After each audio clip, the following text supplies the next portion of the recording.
뭔가를 추천하기에는 이제 그 사람의 타입이 중요할 텐데요. 젊은 층에서라면 리프팅 자체보다는 관리적 요소의 리프팅이 훨씬 중요하다고 생각을 하고요. 나이가 중년으로 넘어가면서부터는 좀 더 변화적인 리프팅이 필요하다고 생각합니다. 중년의 시기에는요, 이 정도의 관리가 중요하다고 볼 수가 있고요. 우리 얼굴에 대해서 진단해주는 성형외과 선생님들이 아닐까 싶습니다. 그 정확한 진단을 받았을 때 정확한 결과를 얻을 수 있다, 이렇게 봅니다.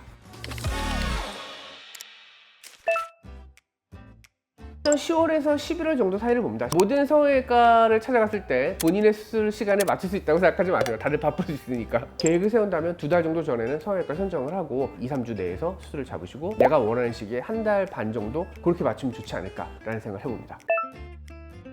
저 생각에도 가을은 골드타임입니다. 왜냐면 일반적인 시술이나 수술을 받게 되면 아무래도 다운타임이 한두 달은 가요. 근데 사람들이 가장 많이 나가서 뽐낼 수 있는 시기는 연말 연시입니다. 친구들이나 그런 동년배 사람들을 많이 만나게 되니까 그럴 때 시간이 가도 늙지를 않네, 나이가 들수록 더 젊어져, 이런 얘기를 듣고 오시면 그렇게들 기분이 좋아서 또 손에 바리바리 싸들고 뭘 들고 오십니다. 그런 거 봤을 때는 아무래도 지금이 9월, 10월 되면서 시기가 아닌가 생각합니다. 우선적으로 턱선 라인 같은 경우는 지방감이 많아서 문제라 그러면 지방의 볼륨을 빼주는 식으로 흡입을 시도해 볼 수가 있고요. 처져 있는 부분들에 대해서는 레이저라든가 실 같은 걸 넣어 볼 수도 있습니다. 피부가 많이 남는다면 피부를 제거해야 되기 때문에 목고상 부분을 통해서 결과를 볼 수도 있겠죠. 팔자 같은 경우에 문제가 되는 건 이런 겁니다. 팔자가 처져서 내려온 건 맞는데 만약 팔자를 단순히 끌어당기는 방향으로 잡는다고 한다면 팔자의 볼륨이 45도 상방으로 이동됐을 경우에 이를테면 이런 거죠. 만약 이 팔자를 제가 잡아당겨 볼게요. 이게 당기게 되면 이 부분으로 볼륨이 그대로 이동하기 때문에 45도 광대가 커지게 됩니다. 단순히 실리프팅으로 팔자 부분을 끌어올렸을 때 얼굴이 커졌어요, 광대가 커졌어야 되는 불만족 얘기를 듣게 됩니다. 팔자 부분 옆부분의 꺼짐을 채워주기 위해서 이 부분에 필러를 채우거나 하는 경우로 이걸 보충했을 경우에는 사실은 이 필러들이 계속 존재하는 건 아니고 옆으로 이동하면서 오히려 팔자 부분을 더 나쁘게 만들 수도 있어요. 그런 여러 가지 복합적 요소들이 고려되기 때문에 팔자는 다각도로 손을 봐야 돼서 딱 뭐 하나를 하시는 게 가장 팔자에 좋다라고 얘기하기는 참 어렵습니다.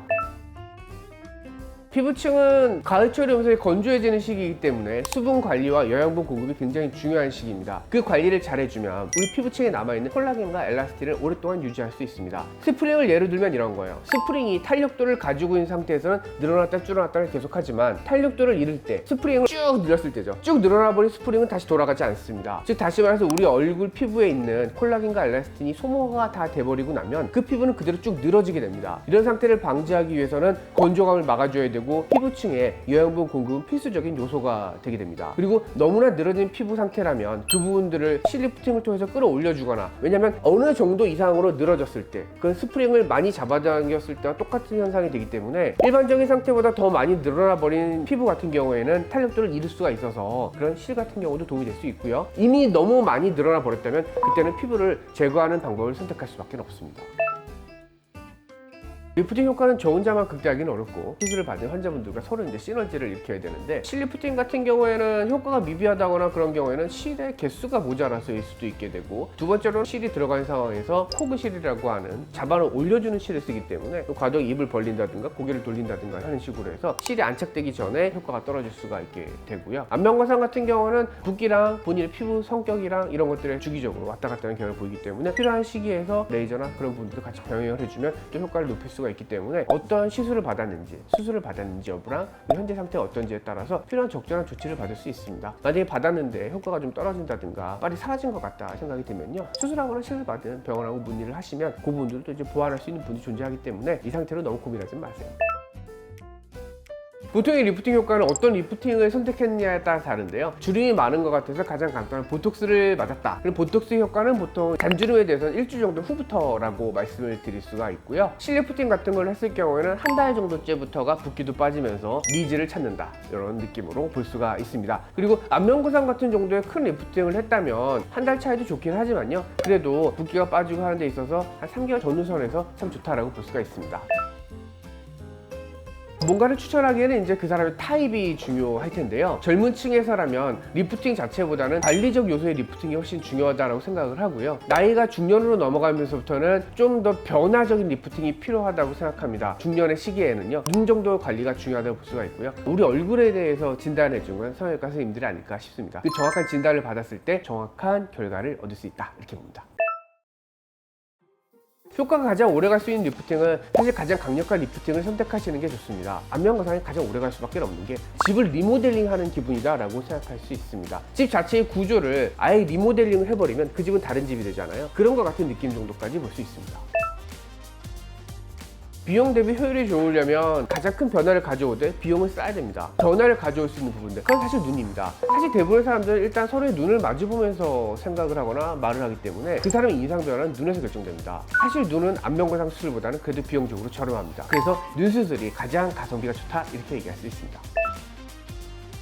하안검하고 안면거상을 같이 한 분들의 만족도가 굉장히 좋습니다. 그 두 번째는 이마거상이랑 안면거상을 했을 때의 만족도가 굉장히 좋습니다. 하안검과 안면거상이 같이 좋아지는 부분에 있어서는요, 안면거상 자체가 하안검을 같이 좋아지게 해주게 됩니다. 중안면부를 올려주기 때문에 하안검 단순 수술만으로는 중안면부가 좋아지긴 한계가 있습니다. 근데 이 두 개가 조합이 되기 때문에 하안검에도 더 극대한 효과를 가져올 수 있어서 하안검, 안면거상 굉장히 큰 효과를 가져오게 되고요. 이마거상과 안면거상을 했을 경우에는 얼굴의 전체적인 느낌 자체를 시원한 눈매를 가져주게 만들기 때문에 굉장히 좋은 결과를 가져올 수 있었습니다. 근데 이런 부분들은 어떤 개인의 각자의 특성에 맞는 거기 때문에 이 수술이 모든 사람이 다 해당된다라고 얘기는 어렵습니다. 그런 부분들이 존재한다는 것을 말씀드리고 싶습니다.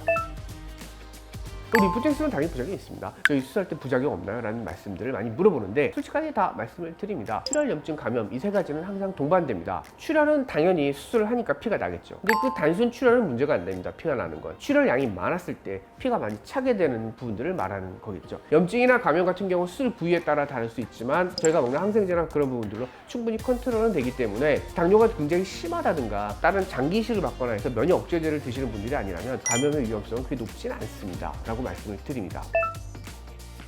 얼굴 마사지나 이런 부분들도 많이들 말씀을 드리긴 하는데요. 얼굴 마사지를 하게 되면 아무래도 림프순환이 좀 좋아지니까 그 아래쪽으로 내려온 붓기나 이런 부분들이 빠지기 때문에 도움이 될 수는 있습니다. 근데 크게 세게 문지르거나 그런 부분들을 통해서 좀 트러블이 생길 수도 있기 때문에 하시려면 도구를 깨끗하게 쓰시거나 아니면 너무 강도 세게 하지 말아라 라는 말을 하고 싶습니다. 굉장히 긴 내용이었고 사실 이 내용 세부적으로 들어가자면 하나하나의 주제를 가지고 얘기해도 정말 시간이 모자랄 정도인데요. 오늘 개괄적으로 부분에 한 틀을 한번 잡아봤습니다. 여러분들에게 도움이 되셨으면 좋겠고요. 저는 다음번에 또 깊은 영상으로 찾아뵙도록 하겠습니다. 다음에 뵙겠습니다.